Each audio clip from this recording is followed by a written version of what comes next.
couvre-feu, bulle sanitaire, avant de prendre des décisions lourdes de conséquences pour une majorité de Français, c'est ici, derrière ces fenêtres, au sein du palais présidentiel, qu'Emmanuel Macron écoute ses conseillers. À commencer par Alexis Kohler, secrétaire général de l'Élysée et haut fonctionnaire d'expérience. Il est même surnommé le deuxième cerveau d'Emmanuel Macron par de nombreux observateurs du château. Au même titre que les ministres les plus concernés par la crise, comme Jean Castex ou Olivier Véran, Alexis Kohler est omniprésent en coulisses pour aider le président à prendre des décisions parfois difficiles. Des décisions guidées depuis le début de la crise par le conseil scientifique de l'Élysée créé en mars dernier. Infectiologues, virologues, épidémiologistes. Autour du président, une armée de chercheurs qui suivent en temps réel l'avancée de l'épidémie et conseillent l'exécutif sur d'éventuelles mesures. À la tête de ce conseil scientifique, François Delfraissy, professeur d'immunologie, qui se définit lui-même comme un lanceur d'alerte.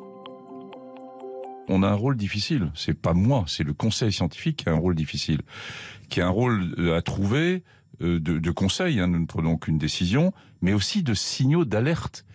Si nous n'alertons pas sur le fait que, par exemple, la montée du nombre de contaminations, c'est quelque chose qui n'est pas linéaire, mais qui est exponentiel, qu'on a des signaux qui montrent qu'un certain nombre de lits de réanimation peuvent être dans une position difficile au mois d'octobre. Si nous ne le faisons pas, qui va le faire ?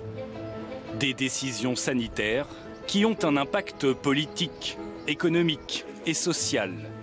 Sur ces questions, le président peut toujours compter sur l'oreille et les conseils de François Bayrou, nouveau haut-commissaire au plan, mais aussi de son fidèle allié politique Richard Ferrand, président de l'Assemblée nationale, avec qui il échange encore régulièrement.